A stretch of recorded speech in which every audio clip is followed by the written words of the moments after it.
আরবপুর ইউনিয়নের পথে প্রান্তে গ্রামে রাস্তার ধারে দাঁড়িয়ে থাকা সাধারণ মানুষের কাছে বিএনপির আগামী দিনের কর্ম পরিকল্পনা তুলে ধরবার চেষ্টা করেছি।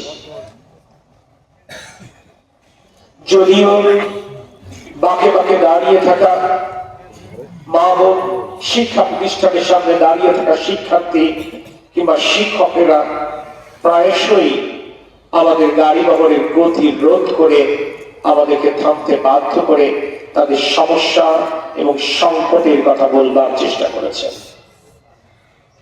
কেউ বা হাত ধরে দেখিয়ে দিয়েছেন, এই রাস্তাটা তোমার বাবা করে গিয়েছিলেন, আজ দীর্ঘ 18 বছরে একটি বারো ঈদ পড়েনি, এটা তো ব্যবহার অনুপযোগী হয়ে গেছে, রাস্তাটা ঠিক করবার প্রয়োজন।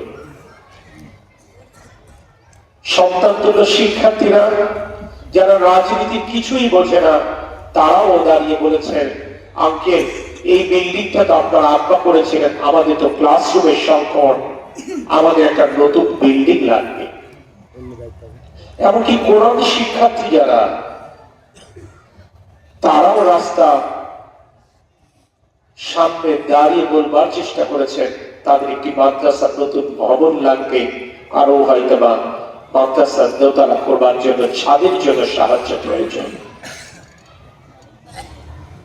আপনারা নিশ্চয় জানেন এই সমস্যাগুলোর সমাধানের সূত্র ওই মুহূর্ত কিংবা এই মুহূর্তে আমার কাছে নেই।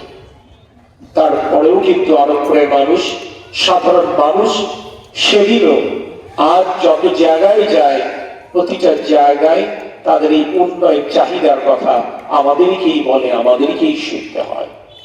কেন বলে? কারণ অতীতে বিএনপি যতবার সরকার গঠন করেছে, আপনাদের ভোটে আমার প্রয়াত পিতা তরিকুল ইসলাম যতবার এমপি মন্ত্রী হয়েছেন, শুধু আরবপুর নয়, সদর উপজেলা প্রতিটি প্রান্তর, যশোর পৌরসভার প্রতিটি প্রান্তরে যে কাজ করেছেন, সেই কাজ আজও তাদের উন্নয়নের স্বাক্ষর দেয়। তাই আমরা গর্ব করে বলতে পারি, আরবপুর ইউনিয়নের প্রতিটি সড়ক, সেটি আধ পাকা হোক আর পাকা হোক কিংবা পিচ ধরা রাস্তা হোক, আরবপুর ইউনিয়নের শিক্ষা প্রতিষ্ঠানগুলোর অন্তত একটি করে বিল্ডিং, আর আরবপুর ইউনিয়নের ঘরে ঘরে বিদ্যুৎ সংযোগ, আর মসজিদ, মাদ্রাসা, মন্দির সাক্ষ্য দেয় তরিকুল ইসলাম, দেশনেত্রী বেগম খালেদা জিয়া, শহীদ রাষ্ট্রপতি জিয়াউর রহমান তথা বাংলাদেশ জাতীয়তাবাদী দল বিএনপির উন্নয়নের পক্ষে।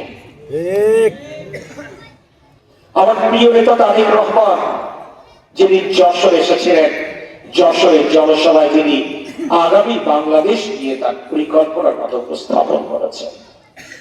তিনি স্পষ্ট করে বলেছেন তিনি কৃষকদের জন্য কি করতে চান, তিনি অসচ্ছল পরিবারের জন্য কি করতে চান, তিনি তরুণ যুবকদের জন্য কি করতে চান, তিনি শিক্ষার্থীদের জন্য কি করতে চান। আজ বাংলাদেশ জাতীয়তাবাদী দলের নির্বাচনী ইস্তেহারও সুস্পষ্টভাবে ঘোষিত হয়েছে সমাজের প্রতিটি শ্রেণী পেশার মানুষের জন্য বিএনপির কর্ম পরিকল্পনা। একদিকে যেমন কৃষকদেরকে কৃষক কার্ডের মাধ্যমে ন্যায্য মূল্যে সার, বীজ, কীটনাশকের নিশ্চয়তা, শস্য বীমার মাধ্যমে প্রাকৃতিক দুর্যোগের কারণে কৃষকের ফসলের ক্ষতি পুষিয়ে দেওয়া, অপরদিকে 10,000 টাকা পর্যন্ত কৃষি ঋণ সুদ সহ মৌকুব করবার অঙ্গীকার।